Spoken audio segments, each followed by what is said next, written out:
शिमला के दयानंद स्कूल में छात्रों से लॉकडाउन के दौरान फीस जमा न करवाने पर 9 छात्रों को स्कूल में न तो हाजिरी लगाई जा रही है और न ही होमवर्क चेक किया जा रहा है। साथ ही ऑनलाइन ग्रुप से भी छात्रों को बाहर कर दिया गया है। इसको लेकर सोमवार को अभिभावक शिमला उपायुक्त आदित्य नेगी के पास पहुंचे और ज्ञापन सौंपकर स्कूल पर कार्रवाई की मांग की है।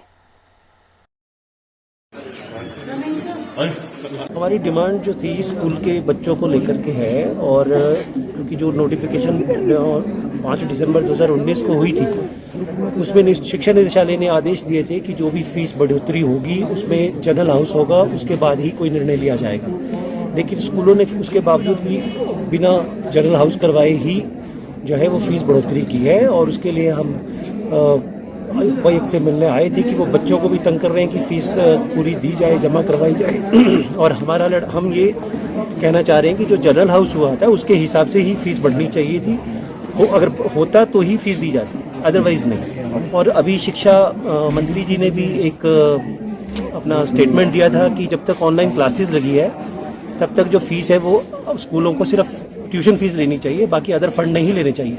लेकिन स्कूल सारे ही फंड ले रहे हैं। उसके लिए हम आज उपायुक्त को मिले थे कि एक तो ये जो हमारा इशू चल रहा है इसको रिजॉल्व जल्दी से जल्दी करवाया जाए ताकि बच्चों की पढ़ाई खराब ना हो। जिन अभिभावकों ने फीस जमा नहीं करवाई है उनके बच्चों को या तो क्लास अटेंड नहीं करने दी जाती है, अगर अटेंड करते हैं तो उनकी अटेंडेंस नहीं लगाई जाती है, और अटेंडेंस लगाई जाती है तो फिर उनका होमवर्क चेक नहीं होता है, और व्हाट्सएप ग्रुप में जो होमवर्क दिया जाता है वो बच्चों को उन बच्चों के उसमें वो होमवर्क नहीं आ रहा है, जिसकी वजह से बच्चों की पढ़ाई खराब हो रही है। ऐड नहीं है, ग्रुप में ऐड नहीं है, इस वजह से बच्चों की पढ़ाई खराब हो रही है। तो जब बच्चों को पूछा जाता है कि बच्चों से जब अगर पूछा जाएगा कि आपकी फ़ीस नहीं जमा आई है, नहीं हुई है, तो बच्चों के ऊपर दबाव तो देखो पड़ता ही है ना।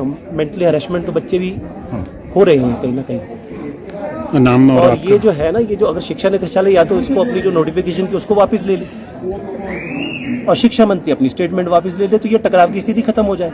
ये टकराव की स्थिति जो बनी है वो बनी ही इन दो कारणों की वजह से है। अदरवाइज दशकों से जो अभिभावक फीस देते आ रहे हैं, कभी स्कूलों के बीच में और अभिभावकों के बीच में कभी कोई झगड़ा नहीं रहा, ये पहली बार ऐसा हुआ है। कि हमें मैम ने कहा था कि फीस पूरी जमा की जाएगी तभी हमारे बच्चों को एनरोल किया जाएगा। लेकिन हमारी मांग ये है कि जब सरकार ने लिख के दिया है कि 5 दिसंबर 2019 के तहत हमारे बच्चों से फीस ली जाए और पीटीए गठित हो, तो हमारी जो प्रिंसिपल मैम है वो बोलती हैं कि अगर मैंने आप 9 लोगों को उसके हिसाब से फीस पेमेंट कर दी तो मैं 1700 लोगों को भी मुझे करनी पड़ेगी। लेकिन सर जब सरकार लिख के दे रही है तो सरकार इसको इम्प्लीमेंट क्यों नहीं करती है? प्रिंसिपल मैम सीधा क्या बोलते हैं अपनी मनमानी पे उतर गई हैं। और एक्चुअली सर ऐसा होता है ना कि हमारे जो बच्चे हैं उनको मैसेज आते हैं, तो हमें हमारे बच्चों को तो मैसेज में भी इंक्लूड नहीं किया गया। हमें दूसरे पेरेंट्स से अपने क्या बोलते हैं बच्चों का होमवर्क मांगना पड़ रहा है सर। और सबसे बड़ी बात है सर, कई बच्चों की अटेंडेंस नहीं ले रही है, ठीक है, और कई बच्चों की क्या बोलते हैं एक हमारी मैम है उनकी बेटी को तो बाहर कर दिया गया था और उनसे ज़बरदस्ती फिर साइन करवाए गए कि आप अपनी पूरी फीस भरे। एन-स्टार न्यूज़ के लिए शिमला से ब्यूरो रिपोर्ट। इसमें जो भी होगा वो कर लेंगे, है ना सर। थोड़ा सा आपसे उम्मीद है कि